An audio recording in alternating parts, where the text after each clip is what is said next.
En la noche del 15 de noviembre de 2015, una joven envió un mensaje de texto que debería haber sido ordinario. Ella estaba camino a casa. Dijo que amaba a su esposo. No tenía idea de que caminaba hacia su propia ejecución.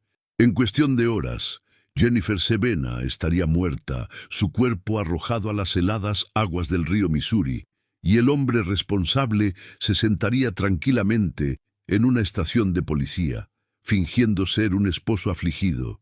Pero esto no fue un crimen pasional, no fue espontáneo y no fue desordenado. Fue planeado, calculado y escalofriantemente metódico, porque Jennifer no solo se casó con un hombre, se casó con alguien que ya había decidido que ella era desechable. Esta es la verdadera historia de Jennifer Sevena y cómo el amor, las mentiras y la manipulación se volvieron mortales.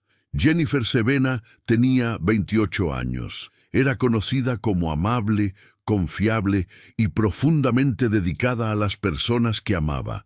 Sus amigos la describían como alguien que confiaba fácilmente, a veces demasiado, pero siempre creía en el bien de los demás. Trabajaba duro, pagaba sus cuentas y soñaba con construir una vida estable, y en el centro de ese sueño estaba su esposo, Miles Sevena. Para el mundo exterior, eran una pareja joven normal, recién casados, estableciéndose en la vida adulta, tratando de hacer que las cosas funcionen.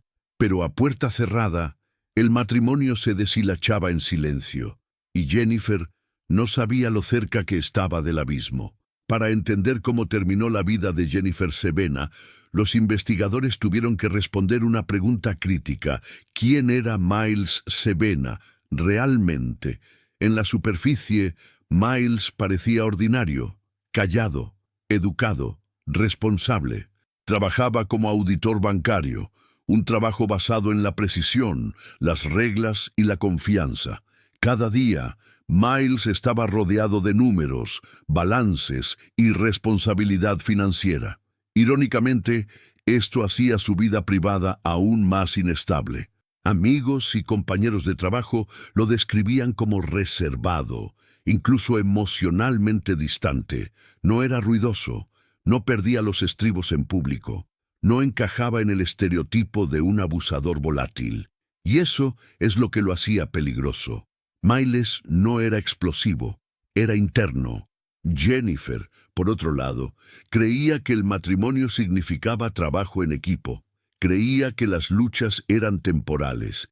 Creía que la honestidad eventualmente lo arreglaría todo. Pero Miles no veía el matrimonio de la misma manera. Para él, el matrimonio debía estabilizar su vida, no complicarla. A espaldas de Jennifer, Miles se estaba hundiendo. Deuda de tarjetas de crédito, facturas acumuladas, decisiones financieras que no podía deshacer. Y la peor parte, Miles trabajaba en una profesión donde el fracaso financiero significaba vergüenza. Admitir deuda no solo era embarazoso, amenazaba su identidad. En lugar de confrontar el problema, Miles hizo lo que siempre hacía: lo ocultó. Dejó que Jennifer creyera que todo estaba bien. Pero mientras la presión crecía, también lo hacía su resentimiento, no hacia la deuda, no hacia el sistema, hacia Jennifer, porque en la mente de Miles, ella ya no era una compañera, era alguien que podía exponer su fracaso, y eso era inaceptable. El hombre entrenado para detectar irregularidades financieras estaba cometiendo uno de los peores crímenes de todos, dentro de su propio matrimonio. Para el otoño de 2015, Miles Sevena había llegado a una conclusión aterradora. No quería un divorcio, no quería consejería, no quería consecuencias, quería a Jennifer fuera. Pero esto no fue un pensamiento en un momento de calor, esto fue deliberado. Miles no buscó en la dark web, no contactó redes criminales, hizo algo mucho más escalofriante. Fue a Craigslist. Allí, a plena vista, publicó un anuncio que sonaba como un grito silencioso de violencia. Necesito ayuda. Mi esposa es abusiva. Necesito que la liquiden. Esas palabras luego se convertirían en una de las pruebas más incriminatorias del caso, porque revelaron algo crucial. Miles no actuaba por miedo, actuaba por sentido de derecho. Pintó a Jennifer como violenta, no porque lo fuera, sino porque hacía que el asesinato fuera más fácil de justificar en su mente. Jennifer nunca había abusado de Miles. No había informes policiales, no visitas al hospital, no declaraciones de testigos. La narrativa del abuso era una fabricación, creada para desviar la culpa de sí mismo. Miles necesitaba creer que él era la víctima. Y si él era la víctima, entonces lo que planeaba a continuación podía sentirse razonable, microgancho. Antes de que Miles alguna vez tomara un arma, tomó una mentira y la usó para borrar la humanidad de Jennifer. Lo que Miles no sabía era que las fuerzas del orden ya lo estaban observando. La persona que respondió al anuncio no era un sicario, era un policía encubierto. Cuando Miles se reunió con él, los investigadores quedaron atónitos por lo calmado que estaba. No sonaba emocional, no sonaba desesperado, sonaba profesional. Discutieron logística, tiempo, pago.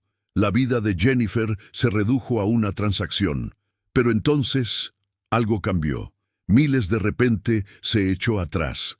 Le dijo al sicario que no quería seguir adelante. Para la mayoría de la gente, esto podría parecer un alivio.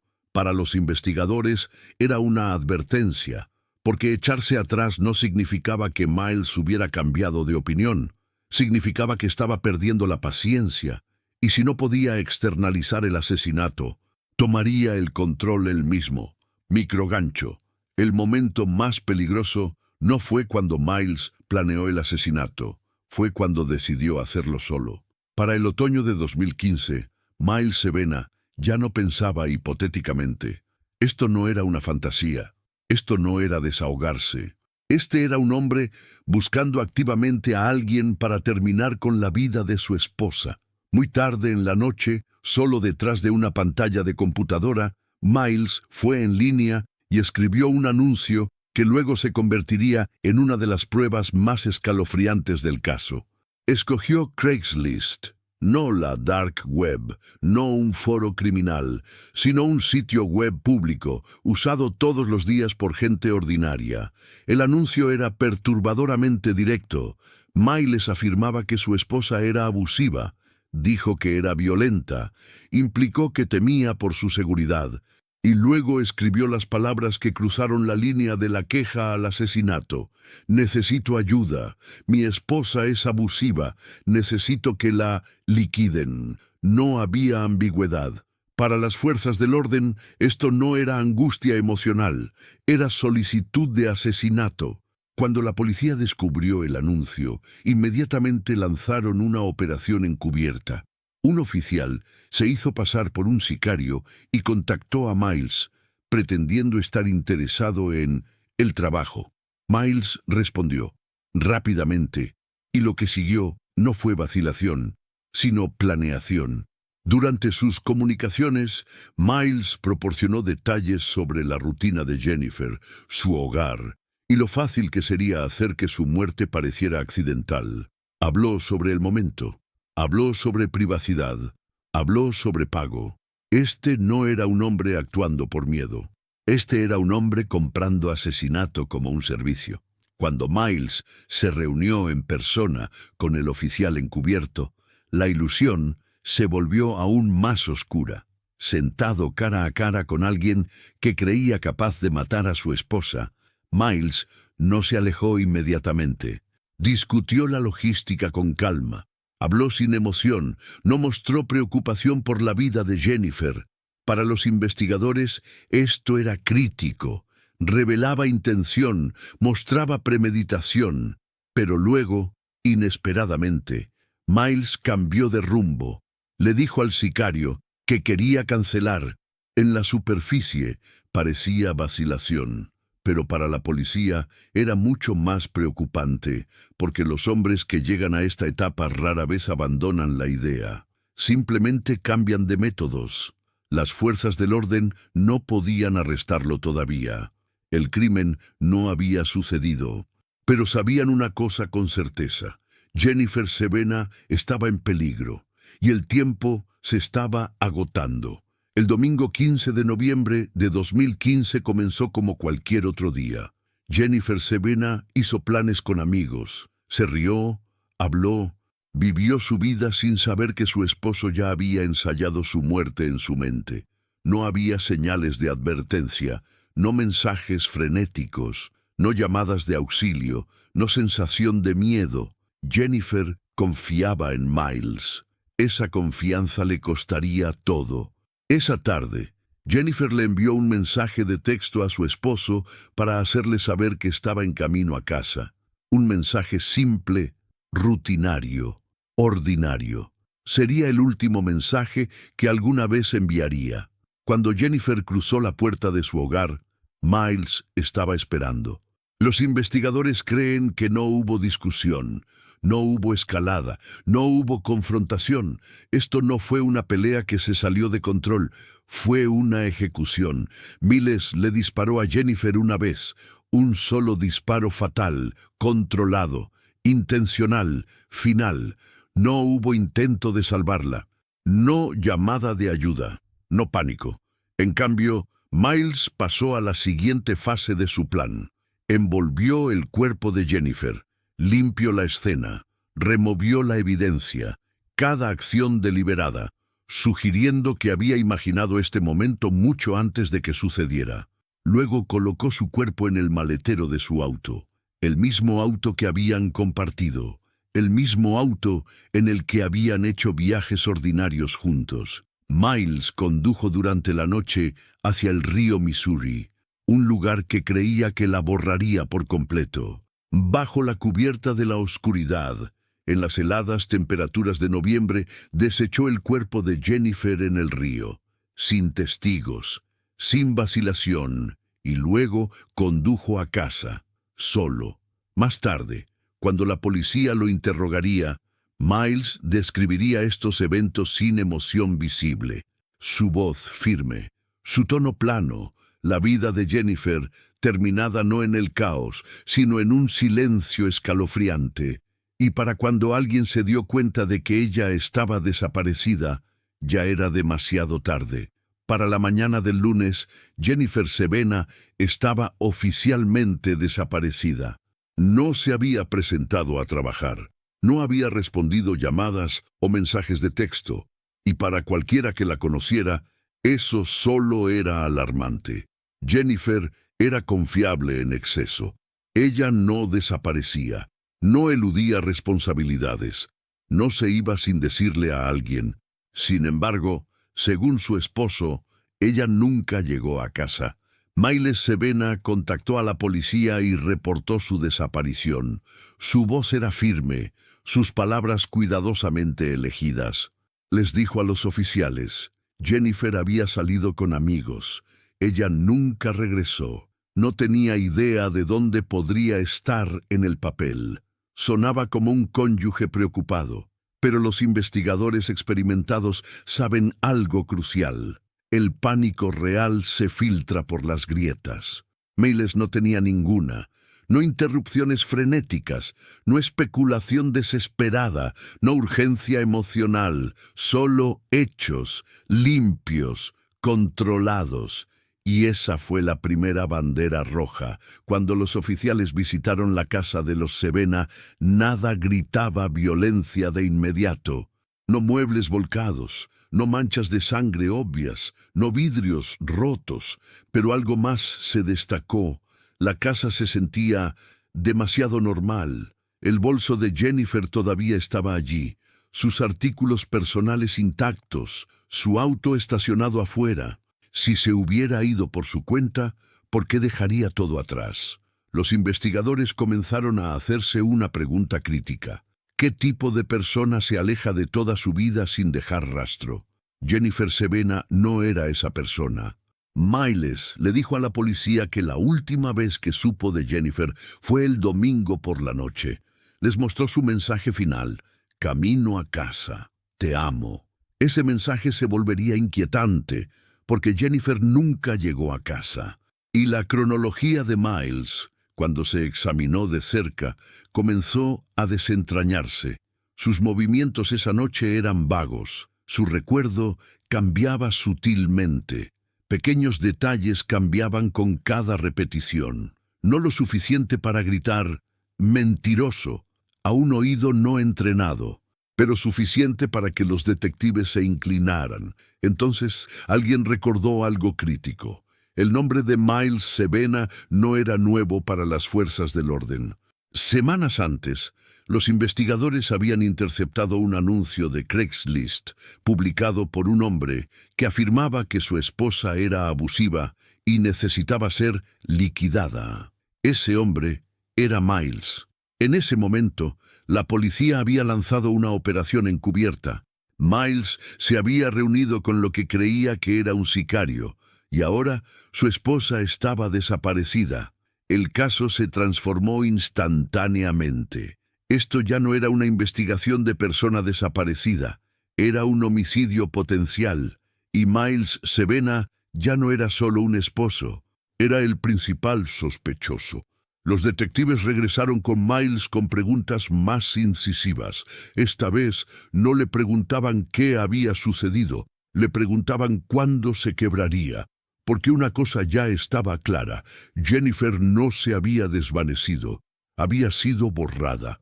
Y el hombre que intentaba borrar su historia estaba sentado justo frente a ellos. Cuando Miles Sevena se sentó en la sala de interrogatorios, el tono cambió. No más charla trivial, no más simpatía, no más beneficio de la duda. Esto ya no era sobre encontrar a Jennifer, era sobre confrontar al hombre que la mató. La sala de interrogatorios era fría, silenciosa e implacable. Miles se sentó erguido, manos juntas, ojos al frente. No parecía confundido, no parecía asustado, parecía preparado. Los detectives comenzaron con calma, pidiéndole que repitiera su historia una vez más. Miles lo hizo, y fue entonces cuando las contradicciones se acumularon. Los investigadores lo confrontaron con hechos, el anuncio de Craigslist, la reunión encubierta, sus problemas financieros, su línea de tiempo inconsistente. Miles intentó explicar, luego desviar, luego minimizar. Pero la sala se cerró. Pasaron horas. El silencio se volvió un arma. Y finalmente algo cambió. Miles dejó de hablar. Miró fijamente la mesa. Su respiración se desaceleró. Y los detectives supieron, habían llegado al punto de quiebre. The Curtains, cuando Miles finalmente habló nuevamente, su voz era plana, sin temblor, sin quebrarse, sin lágrimas, lo admitió. Dijo que le disparó a Jennifer dentro de su hogar. Un disparo. Lo describió clínicamente, como si relatara una tarea completada. Les contó cómo envolvió su cuerpo, cómo lo cargó en su vehículo, cómo condujo hasta el río Missouri en plena noche, y cómo dejó que su cuerpo desapareciera bajo el agua. Cuando los detectives preguntaron por qué, Miles no dijo rabia, no dijo miedo, dijo algo mucho más frío. Dijo que necesitaba una salida. Quizás la parte más perturbadora de la confesión no fue lo que Miles dijo, fue lo que no dijo. Nunca dijo, lo siento, la amaba, no fue mi intención. Jennifer fue reducida a un problema, y el asesinato fue su solución. Mientras terminaba el interrogatorio, un detective hizo una última pregunta. ¿Entiendes lo que le quitaste a ella? Miles no respondió. No necesitaba hacerlo, porque para entonces todos en la sala entendían algo escalofriante. Jennifer Sevena no murió en un momento de ira. Murió porque el hombre en quien confió decidió que su vida era prescindible. Incluso después de que Miles Sevena confesó, el caso no había terminado, porque Jennifer Sevena todavía estaba desaparecida, y para los investigadores eso creaba un problema inquietante. ¿Cómo llevas justicia cuando no hay un cuerpo? Miles le dijo a los detectives que había arrojado el cuerpo de Jennifer al río Missouri, uno de los ríos más largos y peligrosos de los Estados Unidos. Frío, de corriente rápida, implacable. Para noviembre, la temperatura del agua había bajado dramáticamente. Fuertes corrientes, sedimentos profundos y escombros hacían la recuperación extremadamente difícil. Aún así, las autoridades lo intentaron. Los equipos de búsqueda fueron desplegados casi de inmediato. Botes patrullaron el río. Equipos de sonar escanearon bajo la superficie. Buzos entraron en aguas que no solo estaban heladas, sino impredecibles. Cada hora que pasaba reducía las posibilidades de recuperación y, sin embargo, nadie estaba dispuesto a darse por vencido. Para la familia de Jennifer, la búsqueda no era solo sobre evidencia, era sobre dignidad. Querían llevarla a casa, querían enterrarla, querían algo, lo que fuera, que marcara su existencia más allá de informes policiales y exhibiciones en la corte. Pero el río no devolvía nada. Los días se convirtieron en semanas, las semanas en meses. Eventualmente, las autoridades tuvieron que enfrentar una realidad devastadora. El cuerpo de Jennifer Sevena probablemente nunca sería encontrado. Y esa ausencia se convirtió en uno de los aspectos más crueles del crimen, porque incluso en la muerte, a Jennifer se le negó la paz. Lo que más perturbó a los investigadores fue la reacción de Miles ante la recuperación fallida. No mostró frustración, no urgencia, no dolor visible. Para él, el río había hecho exactamente lo que necesitaba que hiciera: borrarle. Pero las fuerzas del orden sabían algo crucial. En los sistemas de justicia modernos, un cuerpo no es requerido para una condena por asesinato, y Miles ya les había dado más que suficiente. Los fiscales ahora enfrentaban uno de los desafíos más difíciles en la ley penal: condenar a un hombre por asesinato sin restos físicos. Pero este no era un caso débil, era un rompecabezas, y cada pieza apuntaba a la misma conclusión. La evidencia más incriminatoria llegó mucho antes de que Jennifer muriera: el anuncio de Craigslist. Miles había intentado contratar a alguien para matar a su esposa semanas antes. Fabricó alegatos de abuso, discutió logística, negoció el pago. Esto no era fantasía, era premeditación. Los fiscales argumentarían más tarde que cuando Miles se echó atrás en el trato con el sicario, no abandonó el plan. Simplemente cambió el método. Luego vino el dinero. Miles Sevena estaba en graves problemas financieros, deuda creciente, presión profesional, miedo a la exposición. La muerte de Jennifer resolvería múltiples problemas. Sin costos de divorcio, posibles beneficios de seguro de vida, sin colapso financiero público. Los fiscales presentaron esto no como especulación, sino como motivo respaldado por registros, estados de cuenta bancarios, registros de deudas, estrés laboral. Miles no mató por rabia, mató por control. Quizás la evidencia más devastadora de todas fue el propio Miles. Su confesión no fue emocional, fue procesal. Describió el asesinato y la eliminación con una claridad alarmante. Y aunque los abogados defensores luego intentarían socavar su confiabilidad, los investigadores señalaron algo crucial. Miles proporcionó detalles que solo el asesino podría saber: la ruta, el momento, el método. No estaba adivinando. Estaba recordando. Cuando comenzó el juicio, la fiscalía se centró en un tema poderoso. Jennifer Sevena no se desvaneció, fue borrada. Llevaron a los jurados a través de una línea de tiempo que mostraba la intención convirtiéndose en acción. Cada capítulo del comportamiento de Miles llevaba lógicamente al asesinato, y la ausencia del cuerpo de Jennifer, en lugar de debilitar el caso, se convirtió en prueba de lo cuidadosamente que se había planeado el crimen. Los jurados deliberaron con una pregunta central. La evidencia contaba una historia completa, y la respuesta fue sí. La trama de Craigslist mostró intención. El estrés financiero mostró motivo. La confesión mostró ejecución. El veredicto fue culpable de asesinato en primer grado. Sin vacilación, sin duda, Miles Sevena fue sentenciado a cadena perpetua, sin libertad condicional, sin segundas oportunidades. El juez describió el crimen como frío, calculado e insensible. La familia de Jennifer habló en la corte, describiendo a la mujer que era, la vida que nunca pudo vivir y la traición que se la llevó. Mills escuchó en silencio, el mismo silencio que Jennifer enfrentó en sus momentos finales. Este caso no es sobre rabia, es sobre sentido de derecho. Miles creía que sus problemas justificaban el asesinato, que su futuro importaba más que la vida de Jennifer. Ya no la veía como una persona, la veía como un obstáculo, y esa mentalidad, más que el arma, más que el río, es lo que hizo posible este crimen. Jennifer Sevena no encajaba en el estereotipo de una víctima en peligro. No estaba aislada, no estaba en problemas obvios, no tenía miedo. Confió en la persona equivocada, y eso es lo que hace que este caso sea aterrador, porque nos recuerda que a veces el mayor peligro no está fuera del hogar, está durmiendo a tu lado,